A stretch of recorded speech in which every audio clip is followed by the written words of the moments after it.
En la actualidad, los mercados están experimentando transformaciones profundas debido a los cambios económicos, tecnológicos y sociales que influyen directamente en el funcionamiento de las empresas. Tal y como lo expone Manucci, el mercado tradicional basado únicamente en bienes físicos ha evolucionado hacia un mercado simbólico donde influyen los significados y percepciones de las personas, construyen respecto a cada organización. Estas percepciones no solo modifican la forma en la que se entiende una empresa, sino también en el sentido que se le otorga en los movimientos corporativos que realiza. En ese contexto, la comunicación corporativa adquiere un papel totalmente distinto al de décadas anteriores, pues no solo informa, sino que contribuye a dar coherencia y sentido a los procesos de transformación interna que viven las sociedades mercantiles. Es aquí donde el derecho mercantil se conecta directamente con la dimensión simbólica, ya que regula formalmente las operaciones como la fusión y la escisión, al mismo tiempo que estas acciones se insertan en una red de significados colectivos que las personas interpretan a partir de su propia experiencia con la empresa.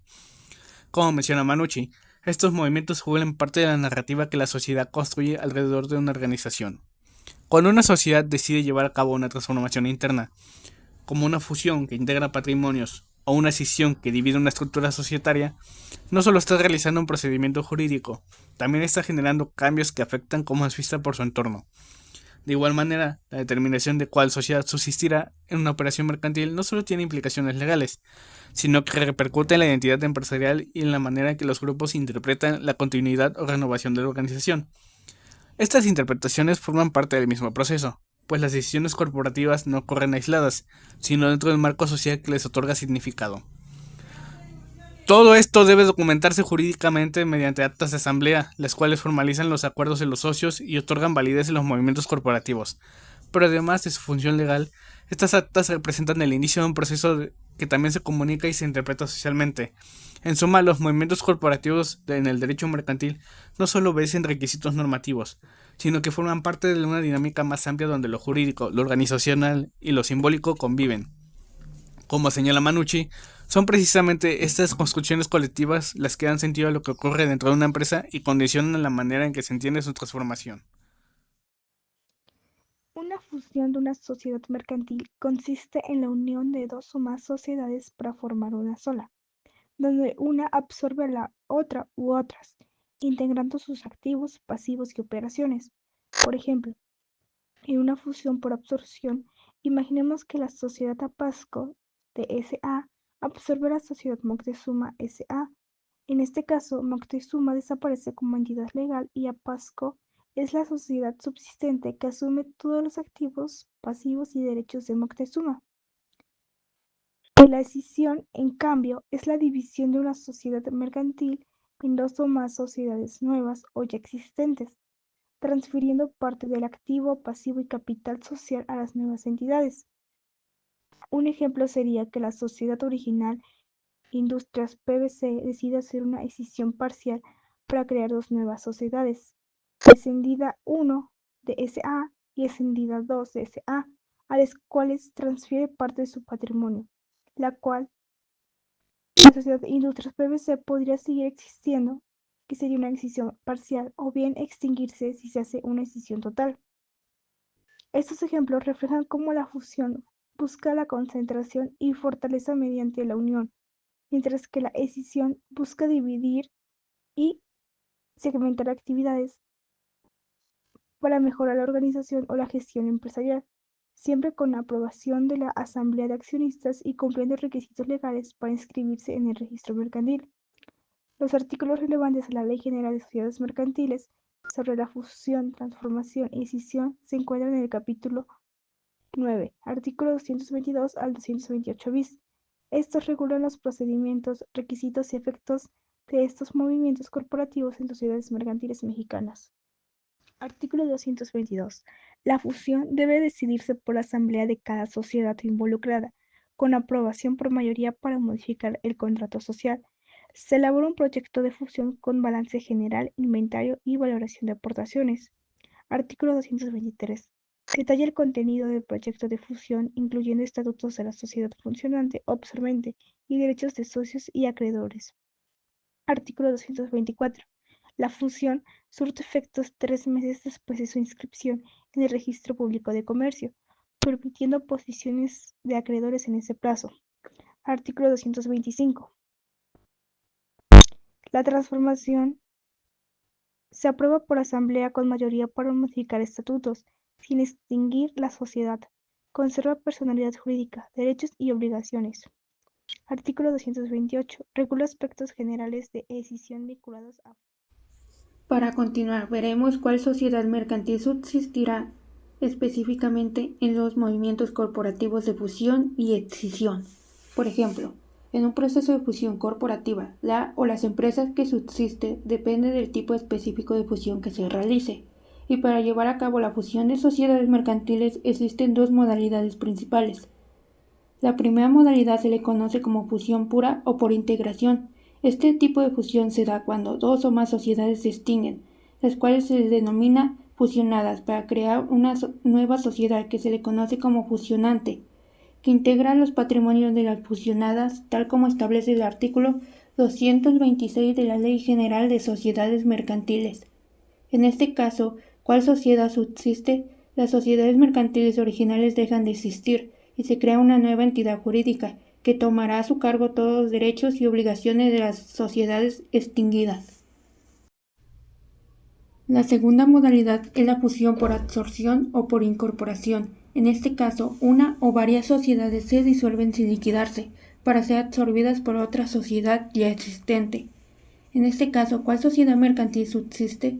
La empresa absorbente mantiene su personalidad jurídica y absorbe todos los activos, pasivos, derechos y obligaciones de las empresas absorbidas, y las empresas absorbidas desaparecen jurídicamente.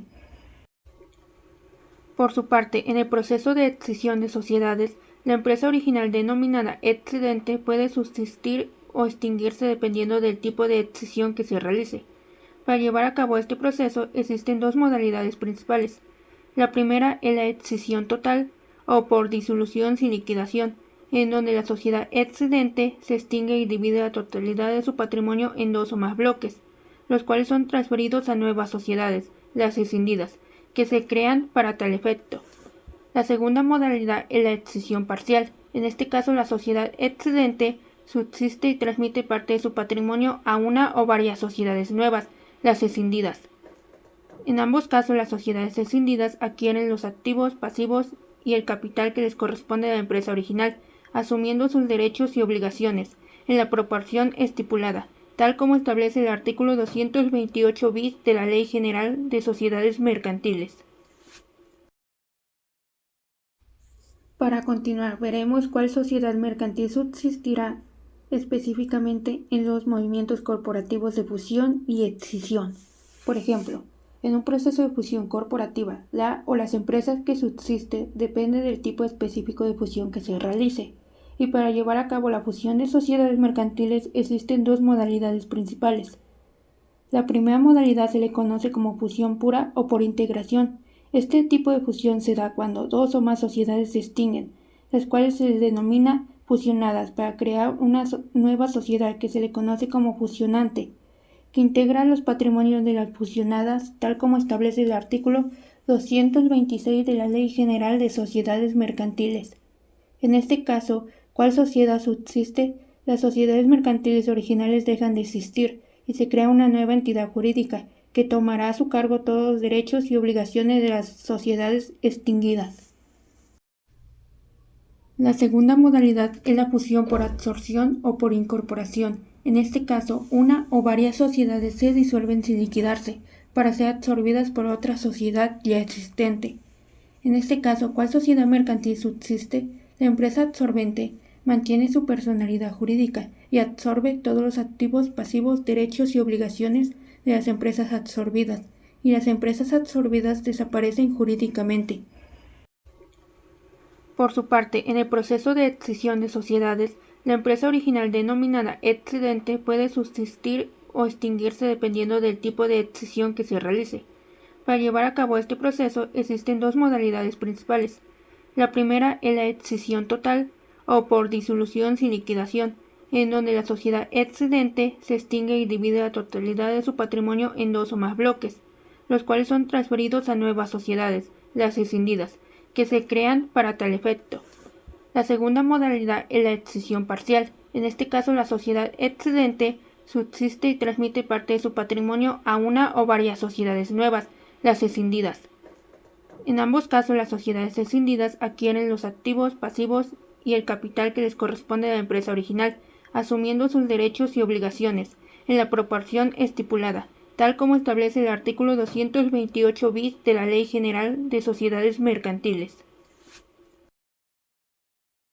Hablaremos de un tema fundamental en el mundo jurídico y empresarial, las actas. ¿Qué son? ¿Cómo deben redactarse? ¿Y por qué son tan importantes? Para explicarlo, nos acompaña un experto en derecho societario. Empecemos por lo básico. Un acta es un documento fehaciente que deja constancia de actos jurídicos. Ha existido desde tiempos muy antiguos. Un ejemplo de ello son el Acta Apostolorum del año 56 al 57 o el Acta Concisori, Acta Constitucional de Francia en 1815 o el Acta de la Unión de Escocia de 1707. Para los efectos del marco legal y las confusiones, ya que puede sonar como un documento sencillo, pero en la práctica surgen muchos problemas. Hay errores frecuentes al redactar y además la ley no define con claridad todos sus requisitos.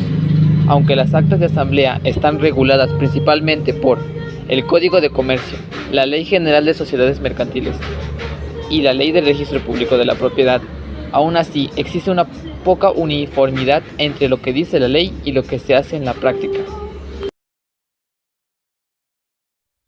En conclusión, los movimientos corporativos como la fusión y la escisión representan mucho más que simples operaciones técnicas dentro del derecho mercantil.